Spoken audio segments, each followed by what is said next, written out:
Hello and welcome back to another edition of GNAT-TV's In-Depth series. I'm Andrew McKeever, the news director at GNAT-TV's News Project.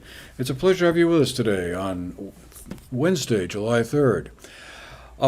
It's also a great pleasure to be joined here in the studio today by Travis Van Alstyne, who is a filmmaker who has written, directed, and animated a short film titled Love of the Land. It will be screening at the Arlington Common on Monday, July 22nd at 7 p.m. And this short animated film is based on the true and tragic story of a Vermont farmer named Romain Tenney. It focuses on the last year of his life in 1964, Vermont, 60 years ago.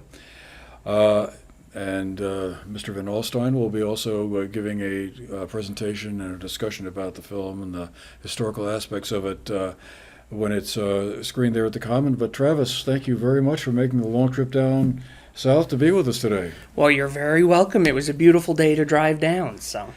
Well, we're glad to have you here for this, what sounds like a very interesting project that you put together. There are going to be some of our viewers out there who may remember the situation involving Mr. Tenney, but just to get us started, I wonder if you could tell us a little bit about him and what gave you the idea for this project? Sure. So the story for Romain Tenney is he was born in 1900 in Ascutney, Vermont. And when he was 64 years old, Interstate 91 was being constructed through the state, and it was to run right through his property. He didn't have any gas-powered machinery, didn't have electricity at that time. He loved the way to farm, that he had been farming his entire life, and didn't want to leave his farm. He was offered some money to leave his farm, but he just loved his animals, his way of life, and the land so much that he couldn't accept that offer. And sadly and tragically, the night before he was supposed to be off his farm, he let his animals free. He set his barn on fire and then his house on fire, sadly, with him inside. So he essentially committed suicide. He did. Rather than leave the farm. He did. Had the state officials who were involved in the highway construction, the interstate I-91, had any kind of inkling that he felt that strongly about it? Had there been any conversations or about, hey, is it a question of money? What can we do? Or was it just like a total surprise? Yeah, I think it was a surprise. The day before, some local deputies and officials had come and were unloading some of his belongings from his barns with the full anticipation, I think, that he would be vacated the next day, even though he did not give any inkling that that was going to be the case. Family members and neighbors in the area had reached out and said, come stay with us. Maybe we can help raise money and get another farm for you started. So there were definite signs that things were going in a more tragic direction. But I don't think anyone could have predicted that this was the outcome that was going to happen. So once he was dispossessed out of his property, where was he supposed to go? According to the people who were saying, hey, unfortunately, your farm is right in the path of this highway, and I think just can't stay here. Yeah, I think it's a great question. I don't have all the answers to it, but from my research, what I can see is while he was given offers to live with some family in the nearby area, it just, to him, his land was everything. He loved his land, hence the title of the film. He had been there his entire life. He had 9 siblings. He was the one that stayed with the farm.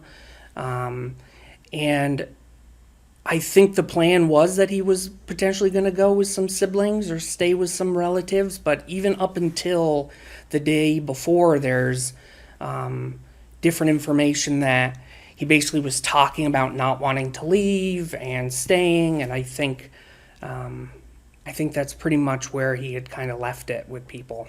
Mm. So what drew you to the story and the idea of making an animated film out of it? Yeah, well, I grew up in the southern Vermont town of Chester, so just over the mountain. And when I was growing up, I heard on occasion, maybe 3 times or so, the story of Romain Tenney. It was never taught in schools or as like a curriculum or anything like that, like local history. It was always a word of mouth type of story. And the one that really has stuck with me the most was, I think I was probably 15 years old, maybe 16 years old. A friend and I were driving around at night in the area. We happened to be in Ascutney, and the friend of mine relayed the story to me again, that he had heard from his parents about Romain Tenney. And just the impact and the power and the sadness of that story always really stuck with me. And about 4 years ago when I started the project, I knew I wanted to do a Vermont history story. And just it leapt to the front of my brain, the Romain Tenney story from my youth. And I just kind of knew that that's the story I had to do.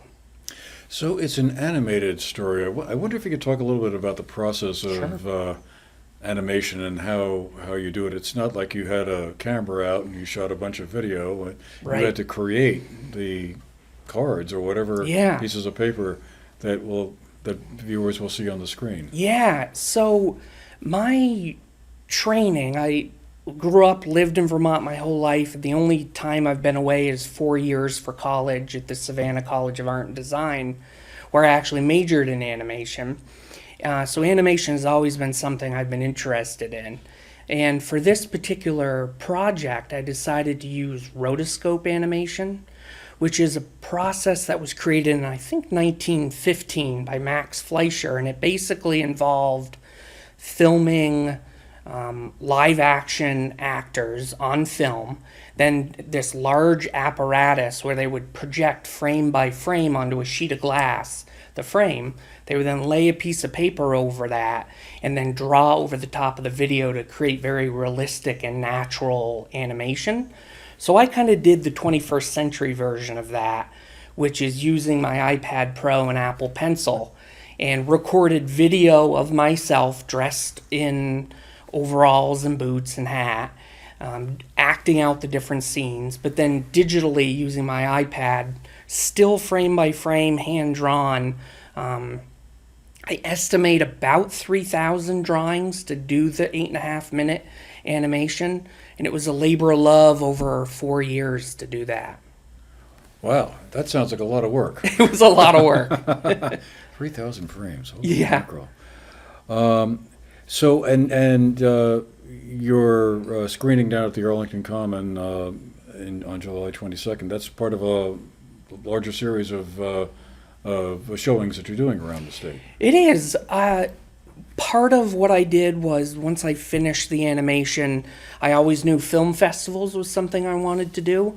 But most importantly, for me, were the local showings here in Vermont. So I have kind of geographically have about 8 different showings around the state. 2 of the showings have already been complete. One was at the Essex Cinemas in Essex, and the other was at the Savoy in Montpelier. It was great to be able to share that with people directly, be able to talk about the history. And one of the most interesting things from that has been the audience question and answer sessions. And I've had a lot of great questions and comments come up. One of which, at the Essex showing, I had an individual that showed up whose father was actually involved in the Interstate 91 construction and knew Romain Tenney, and actually was one of the few people that would talk with Romain, and Romain would let into his house and discuss the plans and what was going on. And this individual, this is 60 years later, but you could see the emotion and hear the emotion in his voice, transferring from his dad, how broken up his dad was about the outcome of all of this 60 years later. Yeah, that must have been very hard to, for a lot of the people who were working on the highway to process all of that. I read a very interesting quote from you while preparing for this conversation that I thought was kind of interesting, and one I'd like to hear you expand on some more. It says, I think there is a power to the story that taps into what us New Englanders think about what progress is and what are the benefits and downsides of it. So where is then the boundary line between a project that, like the interstate highway that benefits, Yeah. well, at this point, hundreds of thousands of people, probably many more, and is a vital part of the state's economy and all of that. How do we find where the boundary line is between, well, something that's is good, but it comes at such a cost? I think that's a great question, and one I'm still even grappling with now, even after finishing the film. And I do think it is a very New England, Vermont type of thing to really look back at what we had in the past and try to keep to our traditions and keep to our routines. And I think people with this particular story can see that it had a tragic cost in this one particular incident. I think progress, as you said, is something that's a necessity. I'm not an anti-interstate person by all means. I live in South Burlington now, and I drive on 89, almost every day to commute to work. And I understand the importance of that and the opening up of Vermont that provided and the economic benefits and everything. However, we do have to consider that as we develop and do change, that there are potential side effects that we might not want to have, which could be environmental degradation, it could be the loss of communities, loss of farms in this case. So I think there's just a lot of things for us to consider as we do new things that could be considered progress. As you were working on this film, I would imagine you probably had moments of reflecting on how the state has changed in the 60 years since Romaine Tenney. I'm thinking back into my own younger self living in Pownell, Vermont at the time in the 1960s, and what a quiet rural place that was, even though the racetrack, which is no longer here, was coming in at that time, and the town was changing a lot. It was still very much a very quiet, rural kind of community where there are some people, I'm thinking back to, strike me as, well, but they sound a bit like Romaine Tenney. I could see them feeling the same way about their land. Did you think, wow, the state is really a very different place now compared to 1964, or is it, really in some ways pretty much the same place? Yeah, that's a really great question. I think the spirit of the state is very much the same. It seems to me especially at my local showings, when people stand up and are very passionate about development or anti-development or whichever side you might land on. So I think that spirit of let's debate issues, let's talk about local control, let's talk about state control. I think those things are all very similar, even though the landscape is changing considerably. I mean, there's clearly less farms than there used to be in the 1960s. We're more forested now than we have been in the past, which is not necessarily a good or a bad thing. It's just a fact. But I think there has been some changes, but I think a lot has still remained, surprisingly. And for instance, when I was looking through some of the original documents from the Wethersfield Historical Society, I think Romaine's story, while the tragic ending is not the same, there's been a lot of people that were affected by the Interstate 91 and 89 going in, because just in Wethersfield, which is a small town, there were 30 individuals listed on these state documents that were affected in some way by the highway going in through there. So I think his story in the time period is something that did exist across the state.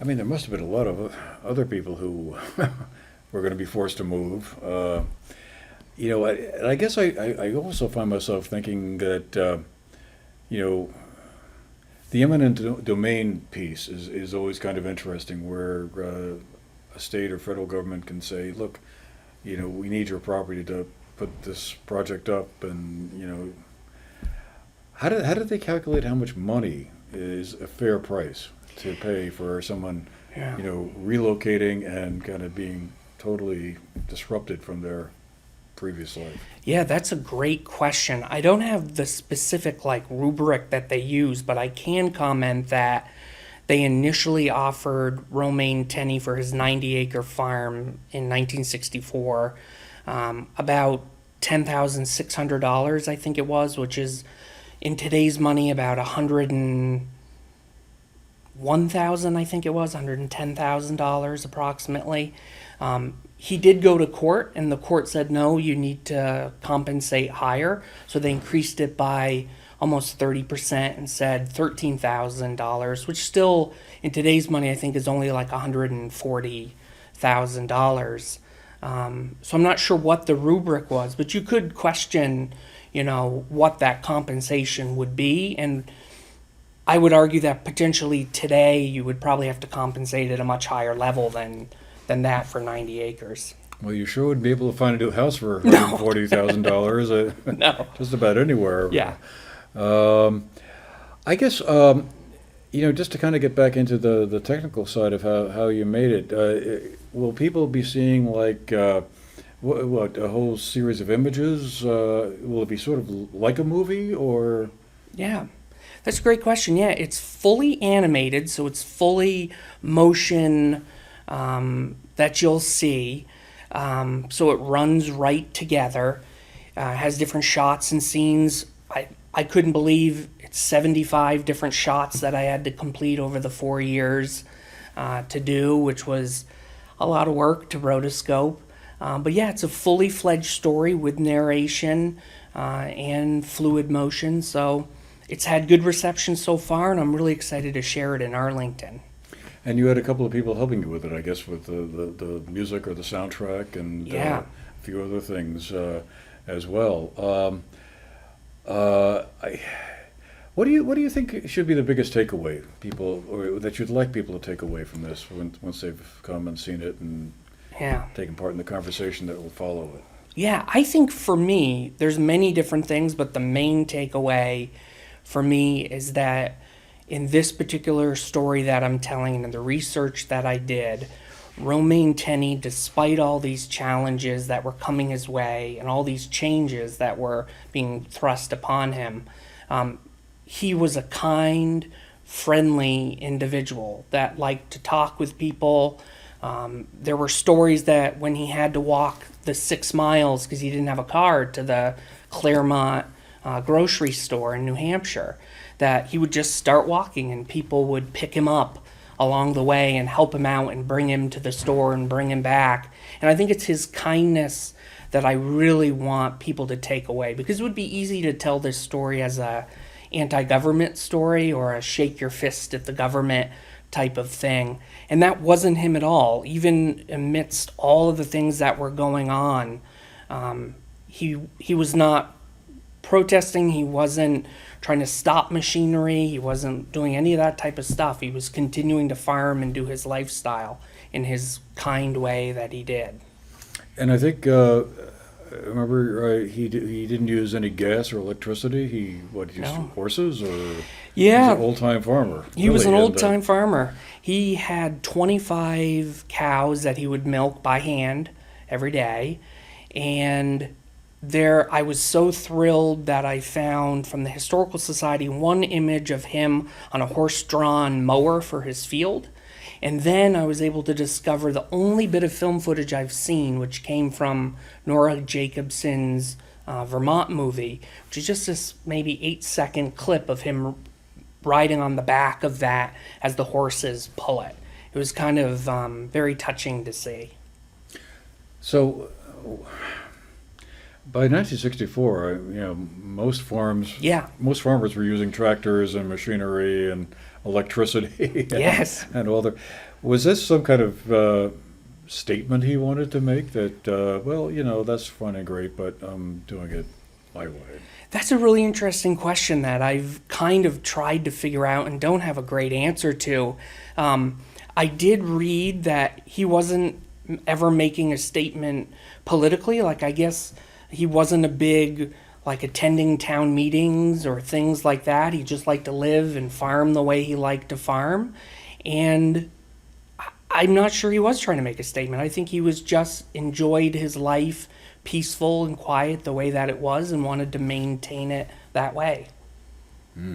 I don't think he would have signed up for any internet service. No. No. He wouldn't have been on TikTok, huh? No. And it's interesting, you're saying that he was also kind of, a social kind of guy. It wasn't like he was this hermit living off in his little shack in the middle of the woods and never had any interactions with anyone. But Yeah. was definitely involved. I was wondering, what did you find out anything? What was the reaction of his neighbors and the friends or people in his community after that happened? Yeah, from what I have read, there was a lot of shock.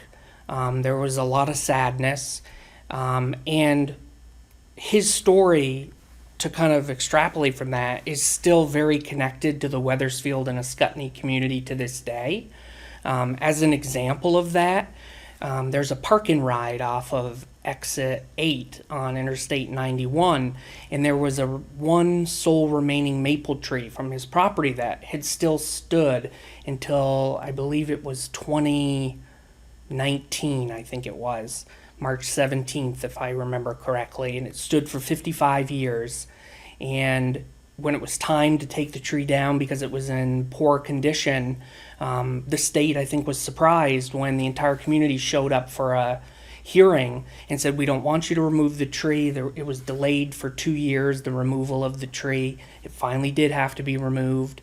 But when the state wanted to remove the stump, no local stump remover would remove the stump. So the stump is now part of this memorial to Romaine, and they've actually put stone and flowers around it at the park and ride. His story is still connected to that community to this day. Interesting.